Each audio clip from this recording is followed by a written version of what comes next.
Well, ladies and gentlemen, welcome to No Final Bell. Slammiversary was this Yeah, past weekend. what a weekend for Impact Wrestling, celebrating 20 years of the company. And to think that they initially started out as like the company wouldn't last 6 months, it wouldn't last 1 month, it wouldn't last 1 year. Here we are 20 years later. Yeah, especially since we didn't think that it was going to survive when everything transitioned with different management, different ownership. We thought at one point that Impact Wrestling was going to go down in 2017 when they were struggling financially. Poor Billy Corgan, man. He tried to save that brand. He tried to save that promotion. It wasn't until Scott D'Amore and Don Callis stepped in as EVPs that really is what made Impact Wrestling stick around. And look at them now. They Right. like ever since like 2018 and really no, let me rephrase that. Ever since Scott D'Amore and Don Callis have taken over as the executive vice presidents, like the roster has been great. The matches themselves have been great. The pay-per-views have always delivered, and Slammiversary was certainly no exception, especially celebrating 20 years of the company. So, with that being said, first we will go over the countdown to Slammiversary, which happened at 7:30, right before.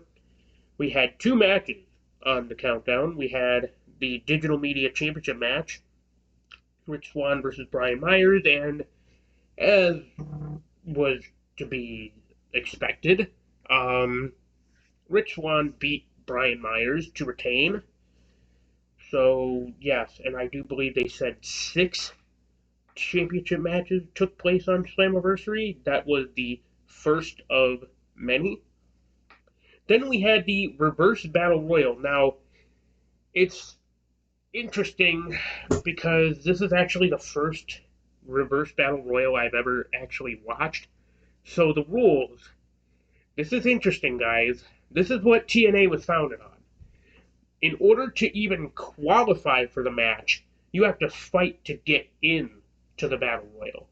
So pretty much, you know how how battle royals are over the top rope. Well, you have to climb over the top rope just to even enter this reverse battle royal, and it starts out with like 12 or 13 participants, and it comes down to eight.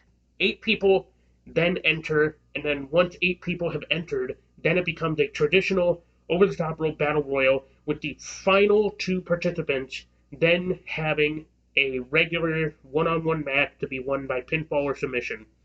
The winner of the reverse battle royal, give me a shell, yeah, it's Shark Boy. Then we get on to the main card. What a way to start off. Ultimate X for the X Division Championship.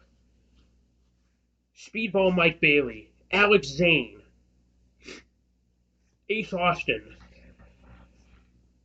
Andrew Everett, who did actually replace Jack Evans, as Jack Evans unfortunately had an injury. Was medically unclear to come into the match. Which is very unfortunate timing for Jack Evans because I'm sure he would have excelled in that Ultimate X match, but things happen. But ultimately, Ace Austin, the newest member of the Bullet Club, the Inevitable Club, Too Sweet, walking in as X Division champion, but unfortunately not walking out as X Division champion. Ladies and gentlemen, we have a new X Division champion, but it's not who you might expect. No, you might think, oh yeah, Trey Miguel won it, or like, Alex Zane, or one of those guys. No, ladies and gentlemen, it was only a matter of time. Speedball Mike Bailey is your new X Division champion. He won Ultimate X. Makes you wonder if he's going to cash in Option C eventually. It is a yearly thing. It is a yearly thing. Because last year, Josh Alexander invoked Option C on Christian Cage. and won. So it does make you wonder if Speedball Mike Bailey is going to revoke option C to compete against Josh Alexander, because Josh Alexander knows all too well about option C. But moving on, Knockouts Tag Team title action. The unlikely duo, I guess you could call it, of Rosemary and Taya Valkyrie take on the Influence. You might have expected the Influence to possibly retain, but no. Rosemary and Taya Valkyrie, the unlikely pairing, overcame the Influence to become the new Knockouts Tag Team champions. Apparently there was four title changes too. Yes. We will get to that. This is two title changes thus far. And we're still rolling. As the next match is Monsters Ball. Both men locked inside chambers, I guess you could call them, but they've been locked inside rooms for 24 hours. No water, nothing. They had to be kept in there. No light, no water, nothing for 24 hours. Sami Callihan walks out and he's like, yeah, this was easy. Moose, however, was struggling. And it may have paid dividends for Sami Callihan saying that, because ultimately Sami Callihan beat Moose in Monsters Ball. Next up we have tag team title action. The Good Brothers and the Briscoes. Would the Briscoes be able to overcome the Good Brothers when the titles are on the line? No. Bullet Club, they may have lost one, but they also gained one. Bullet Club for life, they gain back their Impact World Tag Team Championships. The Good Brothers, once again. Then after the match, we hear the music of America's Most Wanted. Mm-hmm. James Storm, Wildcat Chris Harris, the Cowboy and the Wildcat. They want to do some drinking with the two teams after the match. They want to do some drinking, and they do. Then after the match, we get to some memorabilia honoring Impact Wrestling in 20 years. They honored Mike Tenay and Don West, that legendary original commentary team from TNA. Also, prayers to Don West. I'm hoping that he's back in, the cancer has struck again with Don West, but I'm hoping this time he can pull through. And man, Don West has just had a very, very rough time, and we just want to see Don West battle through it. We just want to see Don West still be here, still be remembered, and the thing about it too is we just want Don West to still be with us. We don't want to lose Don West. Please. Then we get to the match that everybody has been waiting for. The team of Impact Originals. We already have 4 out of 5 announced. Which, may I just add, this is not in my notes, but it was a bit of a nice surprise seeing Dixie Carter actually come back. And she is the one that announced the final participant. Who is it? Of all the Impact Originals that you have available that can still go, who do they get? Woo! Throwback to the Wolves. Davey Richards joins the team of Impact Originals, and as soon as the match started, Davey Richards hightailed it to Eddie Edwards. He looked right at him. He's trying to tell everybody, no, this is between me and Eddie. What happened to you, man? What happened to you? But you look back and I'm like, this doesn't really make a lot of sense in continuity aspect, because you go back to about like 2016-ish, Davey Richards turned his back on Eddie Edwards first. So, I mean, like, it kind of plays in, but also kind of not, because, like, I guess you could call it a good callback. I guess you could say it's a great callback to, like, when Davey turned his back on Eddie, but now Eddie's turning his back on Impact and Davey. But, like, I mean, either way, it made for a great match. And also, the finish of the match. Earl Hebner getting the count to finish. Earl Hebner got to count to finish, and then right after, him and his son, Brian, embracing the ring. They hug.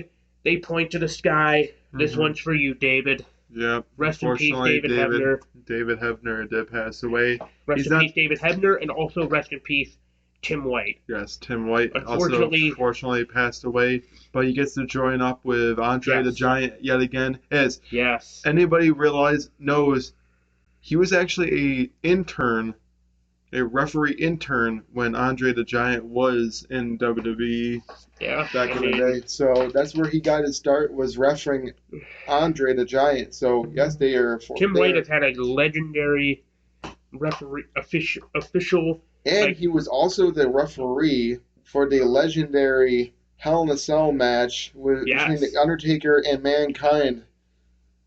Was he? Yeah. That's what it said in 1998. Well, needless to say, Tim White has a very rich history with the Hell in a Cell. After all, his quote-unquote referee career ended in Hell in a Cell because he got sent face first into the cage, and then he went on a tirade of drinking, and then he ingested rat poisoning, which was the way of, like, they wrote him off TV. He apparently died. So, but no, he didn't die officially until this past weekend. And also, he was actually the one behind the scenes who would arrange a lot of WWE meet and greets. So Tim White had a very big role in WWE outside of just being a referee. So, but and even then, everybody has had nothing but great things to say about Tim White. So, another one taken way too soon. But regardless, the Impact Originals beat Honor No More. Earl Hebner counted the pin, but also in the match, Tracy Brooks, Frankie Kazarian's wife, got involved. She tripped Maria off the apron because everybody is sick and tired of Maria and her damn shenanigans, that damn Jezebel. And then Tracy tripped her off the ring, gave her a nice, good clothesline. But then PCO got his hands on her. It looked like she was gonna eat a pile driver or a power bomb from PCO, but Frankie Kazarian makes the save for his wife. Thank God that Tracy Brooks did not have to take a bump, because at 47 years old, I don't really think that Tracy Brooks is in shape to take a bump, at least not right now. So, but after the match, this is a real shocker. The phenomenal one, AJ Styles, pays tribute to Impact Wrestling in 20 years. Keep in mind, he mentioned in his little speech, he was like, I'd like to thank the WWE for allowing me to do this, because they understand how important this is to me. I mean, that's just WWE doing good business with Impact Wrestling, repaying the favor for allowing Mickie James, while she is the Knockouts champion, to compete in the Women's Royal Rumble earlier this year. That's just Impact Wrestling repaying or WWE repaying the favor to Impact Wrestling. So there's that. But also, yes, so you mentioned 4 title changes. We've already had the X Division title, the Knockouts Tag Team titles, the regular men's tag team titles. Now we get on to the Knockouts World title. Tasha Steelz, Deonna Purrazzo, Chelsea Green, Mia Yim, Jordynne Grace. Queen of the Mountain, who will become the first ever Queen of the Mountain and Knockout World Champion. Finally, this is her second run, but now, this time, she gets to do it in front of a crowd. Ladies and gentlemen, Jordynne Grace is once again your Knockout World Champion. She deserves it. She absolutely deserves it because, like I said before, the first run was during the pandemic. She really couldn't defend it in front of everybody, in front of, like, a crowd. And now she is able to defend it in front of a crowd. She got her redemption run with the Knockout World title. Right. And now it's time. It's time for the main event, as Mark Henry would so famously say on AEW Rampage. Right, all the time. Josh Alexander and Eric Young for the Impact World Championship. Can Eric Young reclaim the prize?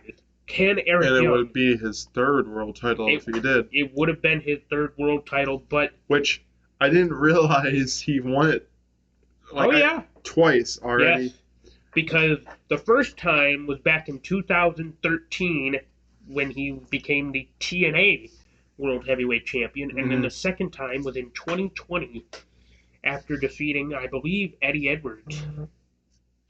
So, but regardless, Josh Alexander versus Eric Young certainly did not disappoint, and by the way, that finish was, oh my god. That finish was enough to make you want to cringe. Josh Alexander delivering the C4 spike to Eric Young on the exposed ring canvas. The wood hitting the top of Eric Young's head. And then Josh Alexander getting that satisfying 1, 2, 3. Retaining the Impact World Championship, and I was just waiting for something to happen, because I'm just waiting for somebody or I expected the worst for Josh Alexander, and I know that looks bad because, like, deep down, I'm a fan of Josh Alexander, and I'm a fan of his run as the world champion, but, like, I was really just expecting the worst. I was like, oh, here we go. Speedball's gonna come in, announce that he's invoking option C. We're gonna have to crown a new X Division champion, but I'm like, I was also looking at her, I'm like, if he does that, then it's too soon to make Speedball the X Division champion and also have him invoke option C. But something also tells me that, like, because if you look at Josh Alexander, he was kind of the same way, like, you know, but to be fair, I think also Josh Alexander held the X Division title for a good while before invoking option C on Christian Cage. So either way, but that's just how that goes, and then that is all of Slammiversary. It was a very great show. I did actually end up watching the alternative commentary version of Slammiversary with the Women of Grown Ass Women podcast. So I watched the version that had commentary from SoCal Val, Victoria, or Tara, as she was known in Impact Wrestling, and Tracy Brooks. So it was funny too, because Tracy Brooks came back on the feed after the Honor No More match and was like, "Hey guys, what happened?" So So yeah, that was Slammiversary. We're going to go on to the AEW side of things. Well, Dynamite didn't shy off into the night. They started off with Chris Jericho. They started off hot, much like Impact. And Ortiz with a hair versus hair match. Yes. A pretty good back and forth contest. We thought it could have been Chris Jericho. I had a feeling, and I called it. I'm like, don't be shocked if it's Ortiz that ends up losing this match. Which, by the way, Jericho right now is 3-0 in hair versus hair matches. Yeah. The last hair versus hair match was in 2003 against Kevin Nash. I want to say on like a Raw or something like that. I do believe it was a Raw. Because that seems like a Raw thing to have happen between Chris Jericho and Kevin Nash. Because Kevin Nash during that time was with NWO, the original. Actually, no. He was. I think he was actually on his own at that time. Well, whatever. But I think surprisingly, yes, Chris Jericho does start off the match, and during the match, there's a brawl outside. Of course, you got between the Jericho Appreciation Society and Eddie Kingston and everybody else there, so they're feuding out there, and Chris beats Ortiz with the help of Fuego del Sol, who ends up being Sammy. Sammy Guevara is back with Chris Jericho and Jake Hager. Son of a bitch. You know it wasn't gonna be much longer until Sammy was back with Chris Jericho. Plus, I'm pretty sure AEW was like, we don't know what else to really truly do with him with a singles run, so let's have him team back up with Chris Jericho. That's the thing too. They tried to give him a run as a solo babyface. It just didn't work. Yeah, it didn't work. It was nice. It worked at first. It was nice to see him have the run with the TNT Championship. At first, it was nice. That first run, the second and third reign were. What were you doing? But can we just say that we're sick and tired of seeing him and Ty Conti together? Oh my lord! Yeah, they like, have that don't get me wrong. Like the Young Bucks have. If I was dating Ty Conti, I would be making out with her and all that other stuff too, but not on live television. Jesus. Okay. Just saying. Ortiz is a man of his word. He ends up cutting his own hair. Of course, afterwards we'll talk about it. I will say also he started like scalping himself a little bit, but you know what? He's a man of his word, and I gotta respect that. Well, at least afterwards they cleaned him up. But yeah, and they want blood and guts. Well, no shit. We're gonna get blood and guts. I was about to say you're gonna get blood guts anyway, but they basically confirm they want blood and guts, which I'm very deeply disappointed that they didn't save it for All Out September. Either that or Forbidden Door, but But you know what? It's all right because you get it on a Dynamite, which is going to bring the viewership up just for that 1 week. Well, that's the thing, too. Blood and Guts last year happened on a Dynamite. So, it pains me that, like, come on, AEW, do the right thing and move it to All Out. All Out used to be the home of Blood and Guts and all that other stuff. No, not really. Or just some hardcore matches. I think it would have been Double or Nothing, if anything, because... No, Double or Nothing was the home of the Stadium Stampede. Well, think about it. It was initially supposed to be Blood and Guts, and then they had to rename it or like redo the plans of like what they were going to do for a 5-on-5 with Double or Nothing 2020, because that was when the pandemic happened. Right. And even then, it's like they were still going to go forward with having Matt Hardy debut and Brody Lee debut, but it's sad that it had to happen in front of no crowd. And then, especially Brody. Yeah, no, exactly. Well, we get People's Court Edition with Warlow and the 20 Plaintiffs. Yeah, so it was interesting seeing that, where if Warlow beat all 20 plaintiffs, his case would have been dropped, but if they beat him, then I don't know, maybe a class action lawsuit type of thing.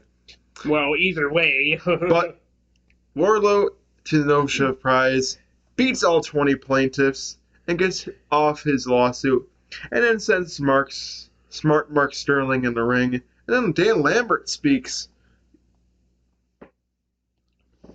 and says, if you mess with one AT&T, our ATT member, American Top Team, by the way, you mess with them all.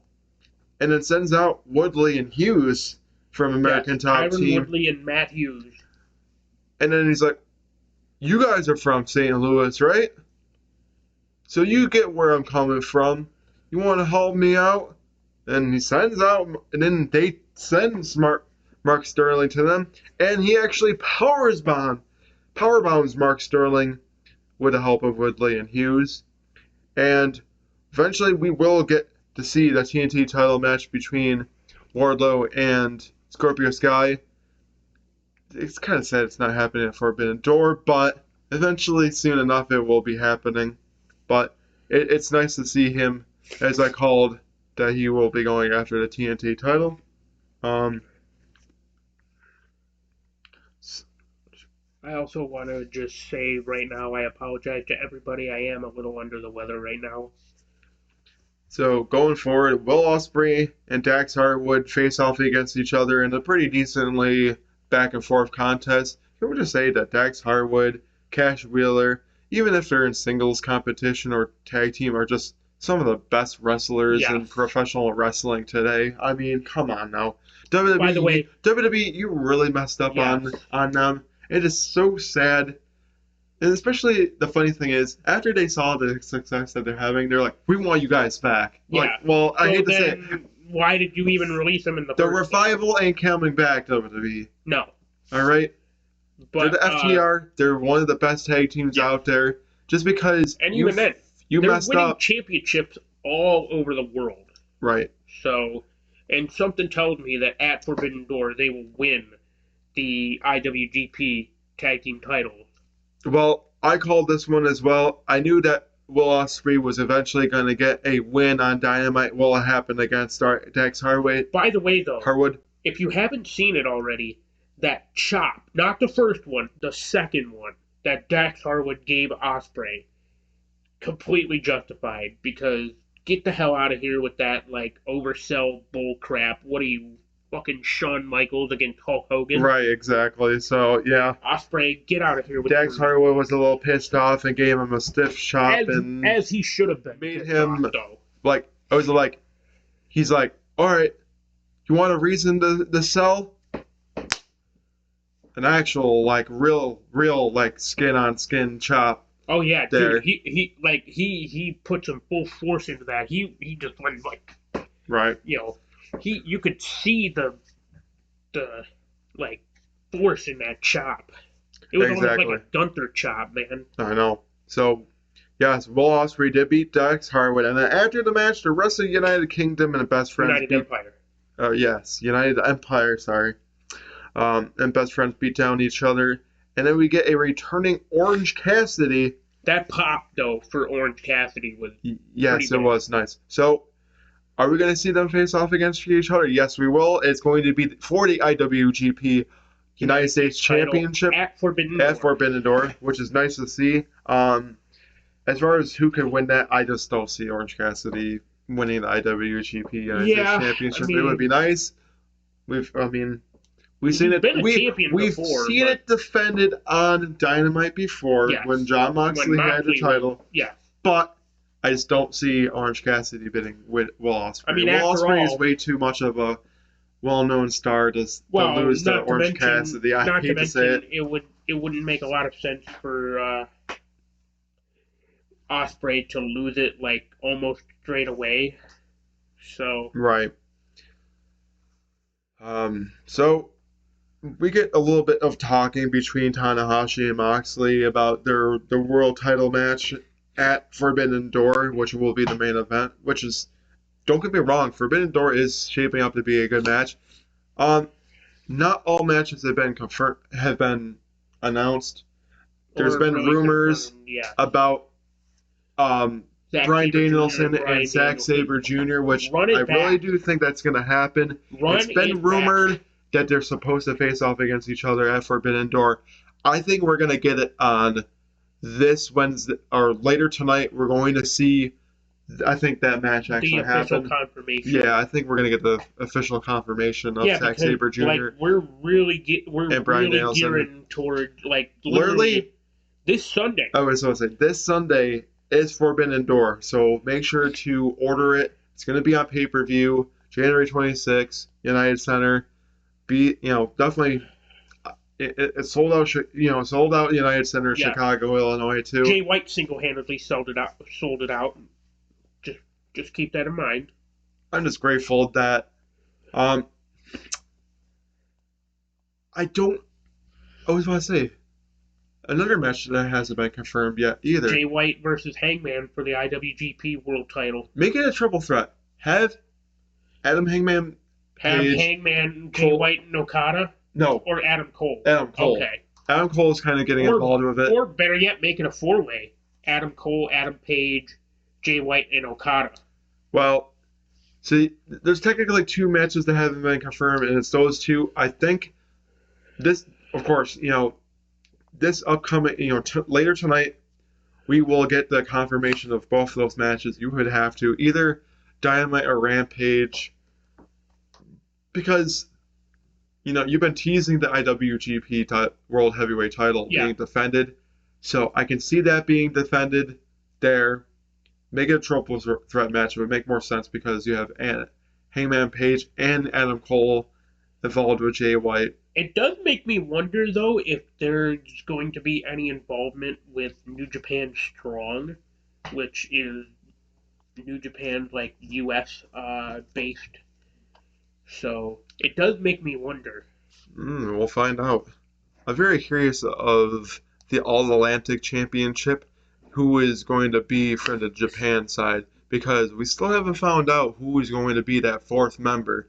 And who knows? It could be somebody that we're not even expecting. Who's to say? No. Technically, Kenny Omega is not with No Japan for wrestling. No. But could be shocked. It could be Ishii. He could be. Are you trying to say that Kenny Omega could represent New Japan? It could happen. I mean, it wouldn't be out of the realm of possibility. I mean, after all, in the multiverse of matches, Eddie Edwards represented Pro Wrestling Noah. So against Ishii. Getting back on topic here, Moxley has been chasing Tanahashi for a long time, and says there's a reason he's called it Ace, but not for very long. Deserves his respect, and Moxley says he's the best professional wrestler on the planet, which right now I would happen to agree. Pro Wrestling Illustrator, I think voted him one of the best professional wrestlers. He might have reached the top 10 in the PWI 500. Yeah, so if I remember correctly, I think he was one of the top voted ones in that magazine too. So he's not wrong, and lives it night in and night out, which is very true. Moxley says he plays for keeps, and says Tanahashi will call him Ace. Then surprisingly, as weird as it is, which is leading into the match later tonight, then Jericho comes out and is also out there with Sammy and Ty Conti, God forbid. And says he deserves that spot and better get out of the way or he'll burn him in the face because he's a wizard. He does some wizard shit like that. And then gets flipped off by Jon Moxley, which just solves it. Flips him off. Then says how he beat Tanahashi in the Tokyo Dome, which he did. Is very true with the Painmaker gimmick. Then Tanahashi wants Jericho to shut up, which it was kind of broken English, but it was still better than nothing. And then gets the Jericho Appreciation Society to attack Moxley and Tanahashi. And then Suzuki will team up with Jericho and Sammy at Forbidden Door against Eddie Kingston, Wheeler Yuta, and Shota Umino. Thoughts on that on that 6-man tag team match? I mean, it's kind of just, I think, something that got thrown together, honestly. It's like, ooh, cool. Well, that's you still the thing, have too. Jericho Appreciation Society. You still have Eddie Kingston involved. You still have Chris Jericho, which does continue and further the feud heading into Blood and Guts. Which usually the feuds end at Blood and Guts. Usually, yeah. With the factions. But, so that's another thing, too, is Shota Umino is no stranger to AEW television anyways, because he's made some appearances before on, Dark and everything like that, but it's, nothing too, so...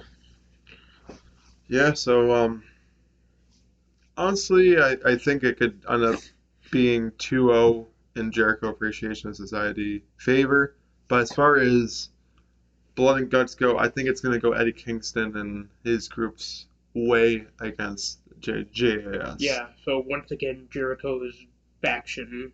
Last year was Inner Circle. This year, it's going to be Jericho Appreciation Society will fall victim to a loss in Blood and Guts. Yeah, I think it would be the second year in a row because I'm pretty sure they lost to the Pinnacle in Blood and Guts. Yeah, so they don't have a very good.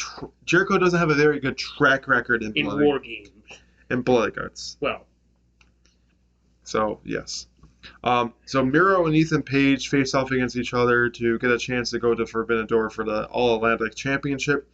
As I called it, Miro does beat Ethan Page and will be heading to Forbidden Door to face off for the All-Atlantic Championship at Forbidden Door. I would love to see him win it all. I think he's very well deserving of the All-Atlantic Championship. Nice. I'm just glad that AEW came up with this new title. I think it's something that's going to help a lot of the wrestlers you really don't truly see on wrestling on TV much get a shot at a title that can bring a little bit more variety to AEW television. Because the big difference between AEW and WWE is at least AEW will do something with this title, at least hopefully. Then again, I could be wrong. Look at what they're doing with the TNT title. Oh, sorry. Did I go there? Yes, I did. Well, so look at what Impact Wrestling is doing with the Digital Media Championship, not for nothing. So, and going forward, Toni Storm and Britt Baker, I'm happy about this. Well, I'll let you know in a sec. So, face off against each other to possibly get a shot at, the women's world title.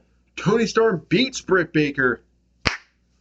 Yes, good. Thank you. Thank you, Toni Storm. It means, but yes. And with that, she will actually be facing off against Thunder Rosa at Forbidden Door for the AEW Women's World Title. She moves up the rankings, but the real question is, will she be a threat to Thunder Rosa for the title? It's possible. As much as I would love to see Thunder Rosa retain, I think it's Toni's time to win a world title. I don't think she's never really done it in WWE. She hasn't really won a world title. She was the NXT UK champion. Yeah, but that barely counts. Yeah. So this would be her first real big title ever. So, because I'm pretty sure she won countless women's world titles on the Indies. So this would be their first big world title if she was to do it. Yeah, because she's won the Progress Women's title. I'm pretty sure she's won titles in Stardom. So it would really be nice to see, but don't be shocked if it's Thunder Rosa. If I had to go on DraftKings and bet, this would be one I would have absolutely no idea because it could go either way. It really could. Yeah. It really could. This match is going to be a good one. I really think it will be. Toni Storm is a badass wrestler. So is Thunder Rosa, so I think this is going to be a very surprising 10-15 minute match. Honestly, so we'll see. Maybe longer. But then again, they don't typically go the whole entire 60-minute route for them. Not always. Which would be cool to see. So yes, going forward, we get Adam Hangman Page comes out and wanted to originally face off against Okada for the title. Now he lost. But unfortunately, he did lose the title. He still wants to go after the title. Then Adam Cole comes out to thank Jay White. Says he will challenge. He wants to challenge for the title instead of Hangman. Says the Forbidden Door is for the Elite and the Bullet Club. Then Jay White is right behind Hangman and gives him the Blade Runner and holds his IWGP World Title belt and says if he's going to put the title on the line, it's not, that's right, it's not going to be Hangman or Adam Cole. Who could it actually be? That's right, I totally forgot about this. We were talking about, I would like to see it as a triple threat match, but who could be in line? Who is Jay White referring to going up against for the IWGP World Heavyweight title? It had to be somebody on the AEW roster that we're just not expecting. If you ask me, I think it's a cleaner. Could we see the return of Kenny Omega? That'd be something. I know. We keep on bringing up his name. We keep on bringing up Kenny Omega. I know he's hurt, but if there was a better time to return, it's right now. Mm-hmm. I would think so too. But then again, honestly, it really, Kenny really needs to be healthy in order to actually go through. I don't know if I like that he just went that route. Like, I don't want to face you guys. I want to face somebody else instead. Like, then it kind of leads off on a cliffhanger of like, are we gonna find out on Wednesday on like later tonight on Dynamite? Are we gonna find out on Rampage? Like, we need to know because you only have like about a week, not even that, to determine who is going to face off for the IWGP World Heavyweight title at Forbidden Door. So it would have been a little bit more sensitive as Adam Hangman Page and Adam Cole. But we'll find out. I'm really hoping it's not somebody dumb, to be honest. So yes, unfortunately, because of everything that happened with Jeff Hardy, the Hardys were not able to perform in this main event for the World Tag Team titles.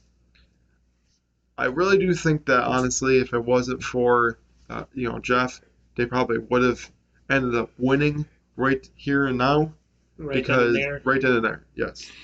But instead, AW threw a curveball our way, and it was the Young Bucks that beat Jurassic Express. I mean, you had to expect that they were probably going to win it if not for the Hardys. Which I called. I called the Young Bucks beating Jurassic Express and winning the tag team titles. Which, by the way, even if it was the triple threat, it still would have made sense to give it to the Young Bucks, so you could still have had the Hardys versus the Young Bucks leading into All Out for the World Tag Team titles. Which, I know this is bad for me to say. If anything goes Jeff Hardy's way, it could end up still happening at All Out. But I doubt it, though. He's also saying it's also subjected that he's going to be in prison for 5 years, depending on what happens. But if it goes his way, we could see the Hardys against Young Bucks at All Out for the World Tag Team titles. I was going to say the trial ended up getting moved. Then if not, I can see it being FTR against the Young Bucks for the World Tag Team titles at All Out. The rubber match. Because, honestly...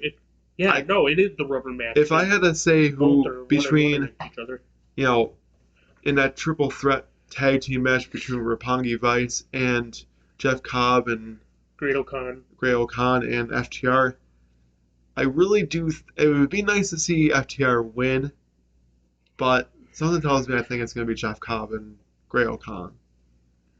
If I had to choose, would be very interesting to see them as unified IWGP and ROH Tag Team Champions. Because it would help out the FTR just focusing on the AEW World Tag Team titles. Even though, then again, if you did have them win the IWGP World Tag Team titles, then they could go after the AEW World Tag Team titles and be like just the belt collectors of the tag team division. So. Yeah, but honestly, it makes the most sense for FTR to be... To drop them, right? Well, no, actually, to win the IWGP Tag Team. Then again, we'll see what happens, too. But, Young Bucks become the first ever tag team to become 2-time AEW World Tag Team Champs.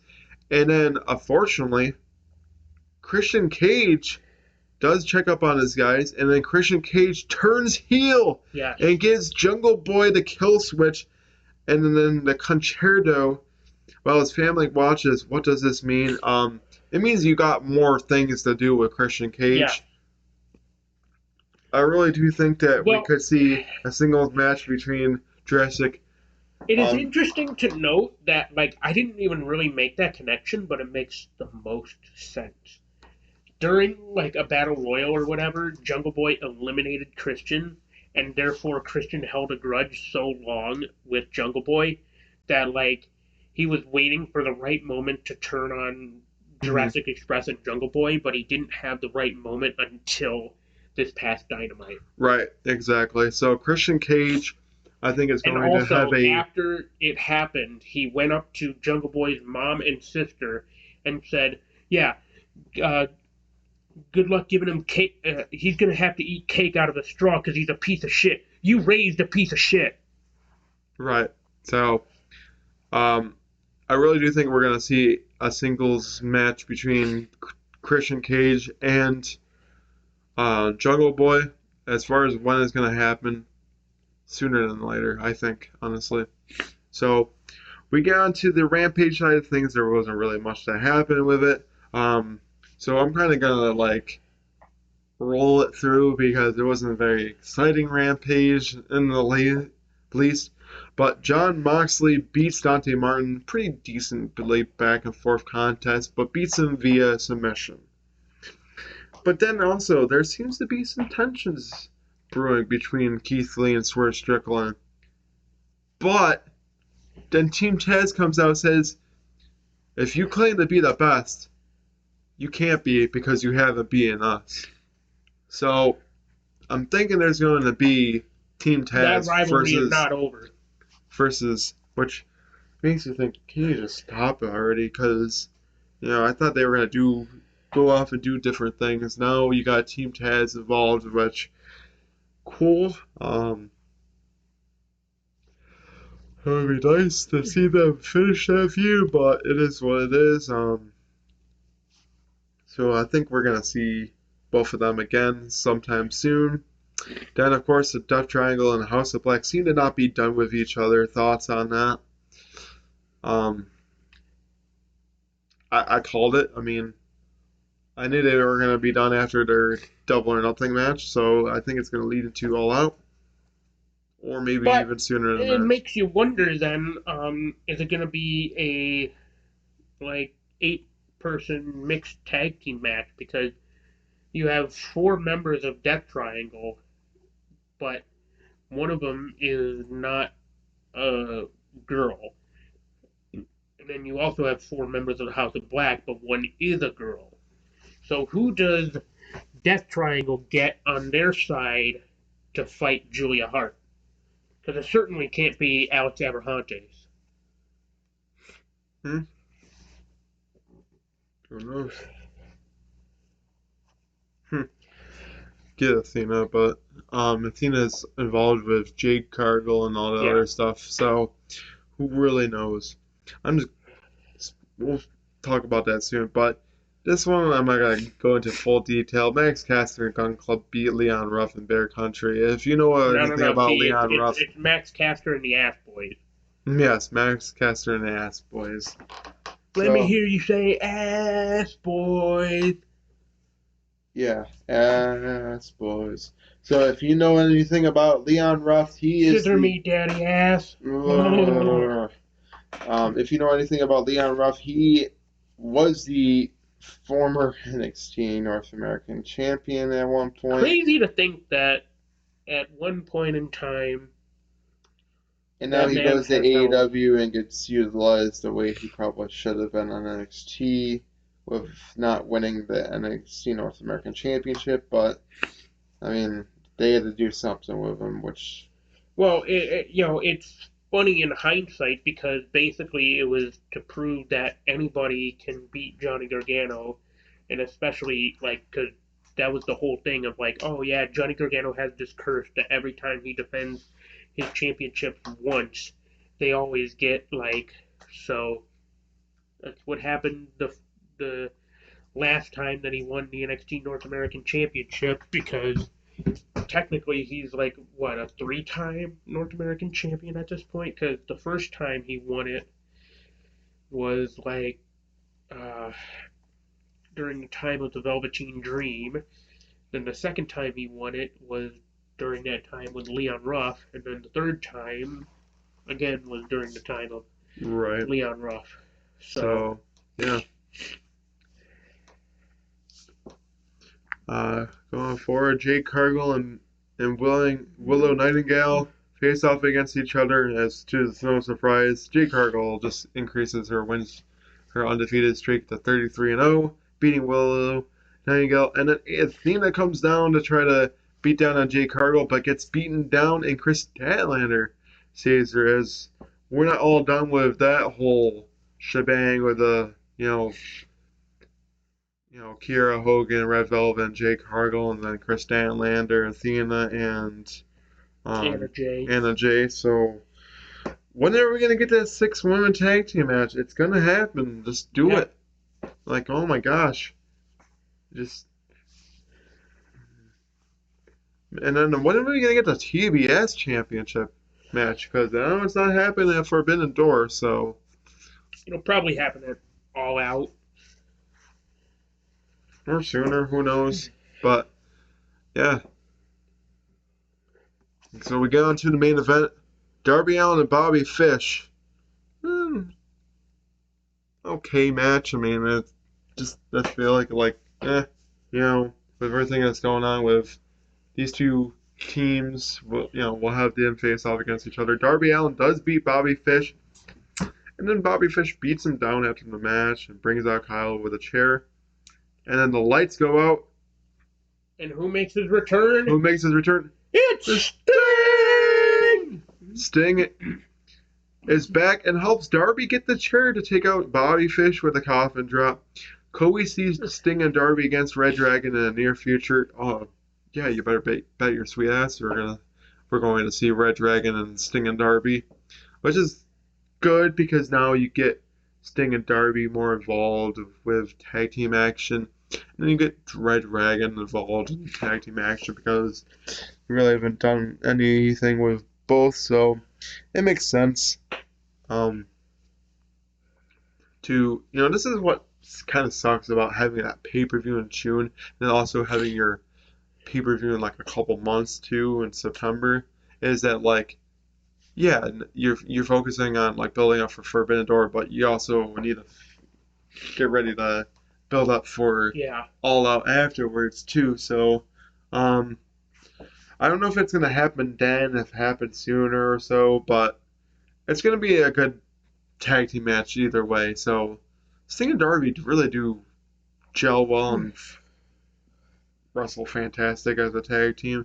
And on Red Dragon, we know how well they can be with Undisputed Elite and back in the Undisputed Era. So we exactly know what's going to happen with that too. So as far as who could win between both of those tag teams, I think it's Sting and Darby, then Red Dragon. But other than that, follow us on social media at Tinkle Sports.